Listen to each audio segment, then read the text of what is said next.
there, guys, and welcome once again to Carlton Black Ops King, your friendly neighbourhood ex-spook and individual who hopefully is the person who's going to give you some insight into various things.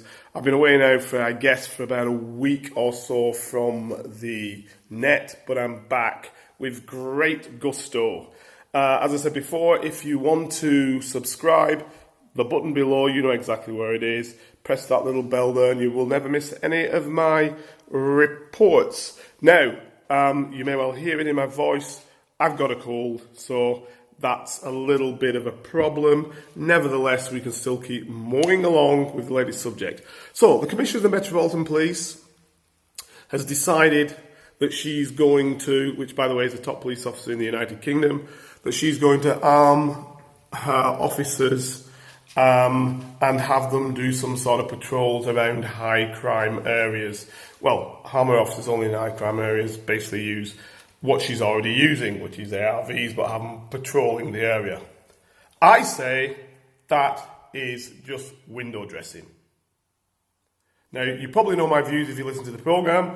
My views are dead simple. I think every officer should carry. I think that makes us professional. I think we are unprofessional if we do not carry firearms regularly, because when you turn up to a scene and any type of weapon is involved, the officers are not able to defend themselves, and what that means is they cannot defend you, which is their job, by the way, to defend you. So what you need is, in my opinion, every police officer should carry. Now, what I'm not talking about, and I think I've stressed this 3 or 4 times, I'm not talking about RoboCop with a machine pistol or a machine gun to you and a big sidearm and a whole load of gear all around him. No, I think every officer should be carrying a sidearm, a pistol on his or her hip, which gives them the capacity to defend themselves in extremis. I'm not saying they shouldn't, in addition to have that, of taser, because I believe they should, but taser alone is not sufficient. If you've ever used one, and I have, you will see that actually it can be a problem if you're trying to use taser and the person moves away, or the person's got thick clothing on, or the person spins around and gets rid of the prongs. It's not a great fail-safe system. But if somebody's coming at you with a knife or, God forbid, another gun, which is not unheard of, you will have seen very, very recently many incidents of police being attacked in their vehicles. There was one where 2 officers were in a vehicle, it happened to be women, and it could be a woman and a man. The guy ran into the vehicle, threw the first officer onto the floor. Then the other officer ran around the car to try and get him. He just punched her and threw her down. Thought nothing of it. Another one is they attacked a police car, had a knife. The guy's staying in the car because, hey, he's frightened, and next minute, bang, bang, bang, they're hammering on the police vehicle's door, kicking it in. And this happens all the time. It's day in, day out. There have been instances whereby a machine gun's been used, and they've just basically machine gunned the whole vehicle where 11 officers are inside. Nobody got injured, but they don't talk to you about it. So the point what I'm saying to you is, just having no weapons is not something that is feasible. It should never happen, should never have happened. Officers should be trained to carry firearms and should be deployed with firearms at all times. And I'm saying a sidearm, just as our colleagues are in Northern Ireland. Let's not get bent up on this idea of, oh, it'll be like America. No, it isn't like America. It's just like in another part of the United Kingdom, which we call Northern Ireland. It's a part of our country, and every officer carries a sidearm there. And you know what? The crime rate in Northern Ireland is way below that in, say, London. And I do mean way below. If you put London at 100%, I'd say the crime rate in Northern Ireland is around about 15. So that's the big difference, but every officer carries. If you want to look at Japan, if you put 100 at 100%, Japanese crime rate would be 3%, and every Japanese officer carries. Now, the other point is, both those countries I've just chosen at random, you don't hear of officers drawing their weapons hardly. There's no need to. But if, in extremis, as example, when the jihadi attack took place in Borough Market, and the first officer on the scene saw the jihadis coming, but could do nothing about it. He was a brave guy, tried, and got stabbed up for his trying. And those same people, and this is why it's realistic, and this is why it's not an academic question. So that officer was stabbed up. 2 other officers came to the scene, British Transport Police officers as well, came to the scene to help their officer because he can't help himself, and they ran off and dragged their officer away with them.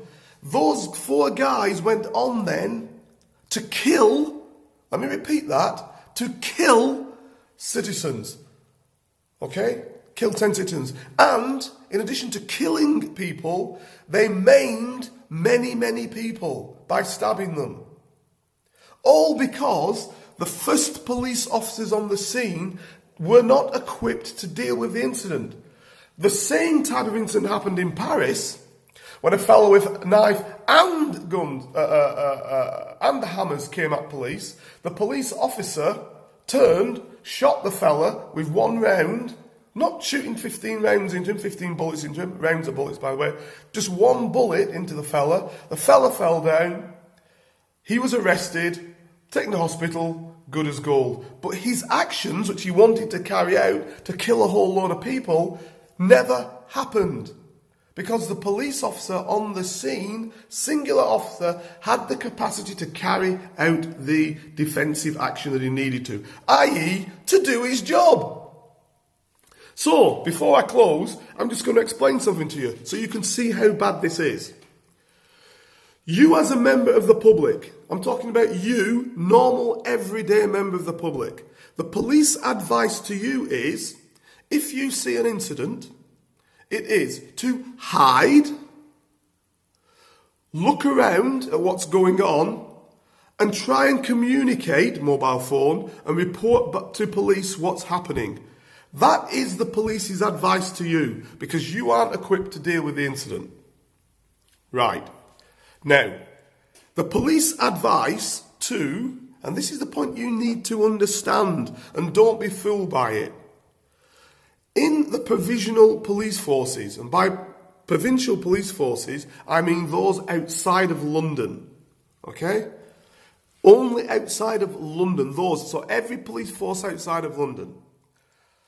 98% of officers in those provincial police forces are unarmed.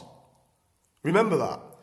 In London, now it's about 95 to 96% in London of police officers are unarmed. Understand it, remember this, unarmed, do not have a weapon. Okay, so this is what we're talking about. So the advice to these 95 or 98% of police, and if you're in the police, you'll be able to look it up on your computer. The advice to them is, if you see an incident happen with an active shooter or somebody with a knife, whatever, actively involved in stabbing people, the advice is as follows. Okay? Listen. Listen to what the advice is. Withdraw. Which forever means turn away, run away, whatever. Withdraw. Take cover. Read hide for that. Exactly the same way as it is for a normal member of the public, hide. Communicate on your radio. Exactly the same as if you're a member of the public. And await assistance from armed colleagues. So in other words, 95% of police, 98% of police outside of London are just as useless in dealing with an armed incident as are members of the public. So I ask you, why are these guys and gals hired? What are these officers there for if they can't deal with the incident? Now, I'm not calling these officers down, because a police officer is not a suicidal individual. So why should they go into incidents where they can't protect themselves? Remember that. They cannot protect themselves. So how can they protect you?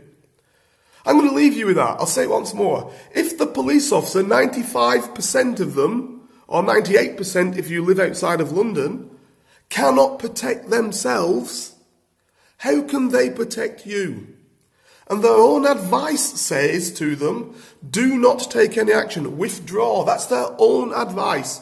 And where it becomes real is when in Westminster that happened, the second, let me repeat it, the second most powerful police officer, so the Deputy Commissioner of the Metropolitan Police, saw an incident where one of his men was being butchered. I'm going to put it as it was. Being stabbed to death and butchered. Okay? Not a nice thing, because sometimes they make it nice and easy. Ooh, stabbed. No, butchered. Right? He got in his car and drove off. 2 other officers on the gate ran away. They will say they withdrew tactically. I'm not calling them down. You will hear the words, we withdrew tactically and considered our options. Read for that, we ran off because we couldn't do anything. While their colleague was being butchered. Understand that? Being killed, stabbed to death by somebody who knew what he was doing with a knife. That is not good enough. You pay much money for police. In London, that's about £2.5 billion a year you pay for the police. It's not good enough that for 95% of them, all they can do is run away. If somebody has a gun, something that's been invented 400 years ago. So let me tell you one other thing, because this is the strength of it, and they're not telling you the truth. If a person is felt to have a gun, a weapon on them, the advice to all officers is, so they're in their car driving around and they've got a gun. The advice to officers is, do not stop that vehicle. We will try and get a Trojan, which means an armed response vehicle, of which there are very few, to stop that vehicle. But the normal everyday officer is told not to stop that vehicle. Why? Because under health and safety, if the superiors told them to stop that vehicle, and I was a senior officer, so I know what I'm talking about. If they told them to stop that vehicle and they were hurt, the senior officers could get done for it, could be charged for not looking after the other officers X, Y, and Z. Right? So what they do is they say, no, don't stop them. Now, if the officer's a brave guy or gal and they go up and try and stop them, great. That's fantastic. You've told them not to. They've gone in and done it. Yeah? They get stabbed and killed, whatever. It's not down to the senior officer. This is how these senior officers think. I never thought like that, but that's how the vast majority of them think. I'm telling you. So the point is this. They tell them not to. What good is that to you? To you, the member of the public who calls the police, who's thinking, oh, let's call the police, there's an armed crime going on. You call the police, they turn up and don't do anything. So the streets are in the hands of the armed criminals, are in the hands of the terrorists. Because the regular police cannot do anything, because otherwise it would be suicidal. I'm leaving you with that. That's me out. Listen, guys, think about it. We need to change this nonsensical situation we have with the British police not carrying. Not carrying firearms does not mean that you are policing by consent. It means you are policing without the tools to do the job.